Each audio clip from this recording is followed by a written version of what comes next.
Greetings and salutations, friends and gamers of all stripes. My name is GM Dave. I am your man behind the screen, and welcome to a new episode of So You Want to Be a GM, complete with a new format, because I'm still not fully satisfied with any of the formats I used in the past, and I'm probably not going to be for the near future, so expect a lot of experimentation going forward. Yeah, that's just the kind of person I am. But I digress. We're here to talk GMing.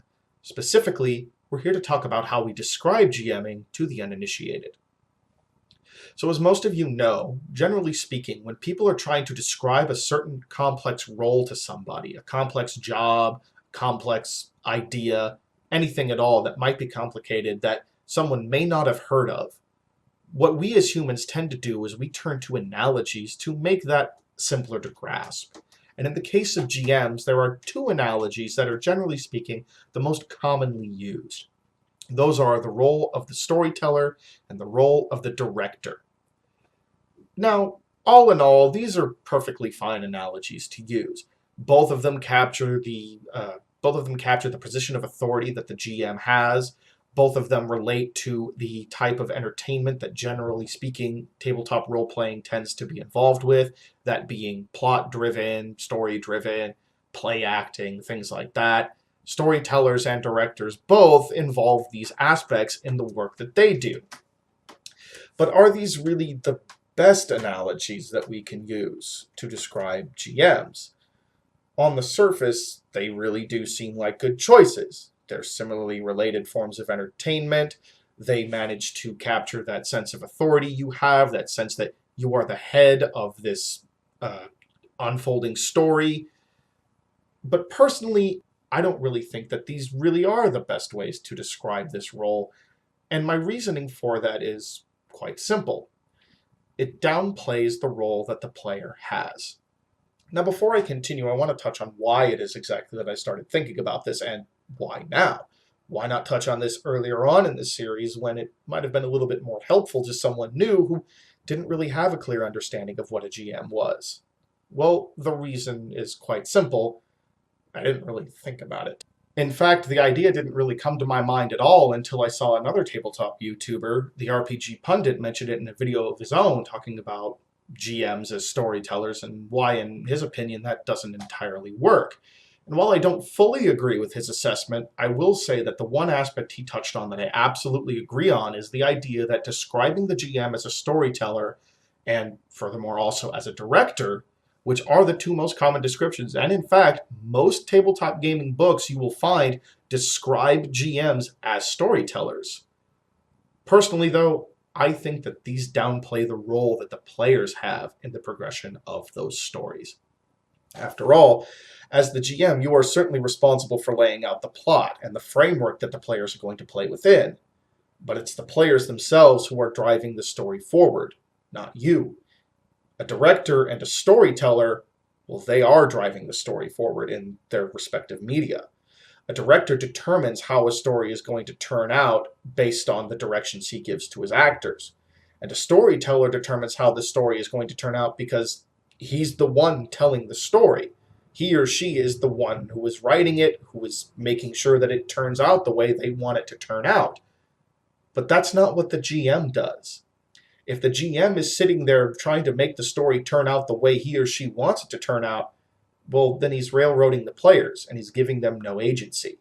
And that, for those of you who have already watched most of this series or all of it, as you well know, that's a pretty damn bad thing to do to your players. You don't want to rob your players of their agency because that's going to rob them of their ability to have fun. Their ability to make decisions is going to be in large part what makes the game fun for them. And honestly, it's going to be a large part of what's going to make the game fun for you as the GM. Reacting to your players' decisions, reacting to the surprises they can bring you, yes, it can be a little bit stressful and it can certainly be a very daunting thing to have to do if you're new, but it quickly becomes one of the most fun aspects of the game. The way your players can surprise you is immensely satisfying, at least in my opinion. And these descriptions, director and storyteller, well, they kind of rob you of that because they rob the players of their agency. So what would a better description be? As I mentioned, we tend to cling to those descriptions because of the fact that storytellers and directors, well, they have similar ties in their work to the role of the GM. Tabletop games are plot and story driven by and large. Not always, but by and large, they tend to be. The plot you set down and then the story that the players drive based on their decisions, that's what help makes the fond memories that makes these games so enjoyable. Something similar can be said of storytellers and directors. Their decisions within the stories that they're driving help to make them memorable for us, especially if they are written well. But the thing is, if you're trying to make all those decisions yourself, you're robbing your players of the agency that they need to have fun. If you're robbing your players of the agency they need to have fun to have a story pan out the way you want, well, you might as well just sit down at the computer, pop open Microsoft Word, and write the damn story yourself. Just be a writer or a director if that's what you want to do. So what then can we use as an analogy? What analogy might work better? Well, I think I have one, but it's one that requires us to move away from the entertainment industry ties. And I think that's a large part of the reason why this particular analogy isn't commonly used. And that analogy is that of an architect. Now, I want to make it clear right now, before I move any further, that there is never going to be a perfect one-to-one analogy, especially with a role as complicated and multifaceted as that of the GM. There are so many different things that you need to keep in mind as a GM, so many different roles that you actually need to take on, so many little parts that come together to create the whole of what a GM is, that no analogy is going to be perfect. But in my opinion, the analogy of the architect works a fair amount better than that of the director or the storyteller because of what is involved with the kind of work an architect has to do. You see, when you're on the job site, what you're doing when you're putting together whatever building or structure it is that you're working on is you're following the blueprints of the architect. However, although the architect did lay out the blueprints and is going to try to keep things as stuck to those blueprints as possible, the thing is that an architect is going to need to remain flexible, much like a GM, because there are going to be unexpected complications sometimes that they might not have considered. Now, the more experienced an architect is, the less chance there is of this happening. But the other reason why I think this works is because an architect, in order to see his vision come to pass, needs to rely on the builders that are on site following their blueprint for that to happen. And, well, being someone who tangentially works in the construction industry, I make and sell paint for a living, I can tell you from some firsthand experience, you can't always trust the people who are working on site to follow your plans to the letter. Something is always going to be changed. Something is going to go wrong. You're going to need to tweak something here and there, or trust the people on site to tweak something here and there in order to make the plan work as a whole. Now, again, I want to stress this is definitely not a one-to-one comparison. Building a building and running a tabletop game are pretty damn different beasts. However, the simple fact is that as an architect, your role is to lay out the plans for what's to come, and you need to rely on the people on site to see those plans to fruition. As a GM, you are actually doing something very similar. You're laying out the plans of your plot for your players to follow. And how that plot is going to turn out is dependent on whether or not your players follow it. Now, again, your players not following your plot isn't going to result in the same kind of problems that your builders not following your plans is going to result in. But generally speaking, as long as we're not taking the analogy too seriously, come on, we're talking about tabletop games here.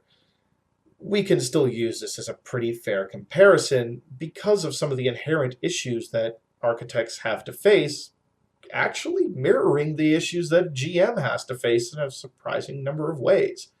A GM has to be ready to deal with the fact that one of their players might do something wholly unexpected that completely screws up their plans, and they're going to need to change something on the fly. A GM is going to have to deal with the fact that outside forces are going to have an impact potentially on their games. If one or more of their players get sick, they're not going to be able to run a game for a session. Likewise, if a handful of people working a construction site get sick or injured, well, an architect is going to have to alter their plans for how quickly the job is going to be completed. And that can have a serious impact on how things turn out. The same is true of a GM and their game. Now, I do want to stress again that this is not going to be a one-to-one analogy. No analogy is ever going to be perfect. They can only really be less bad than other analogies are when put to scrutiny. And personally, I think that the architect does have more parallels to a GM than a director or storyteller does, even though the industry it stands in is a world apart from entertainment.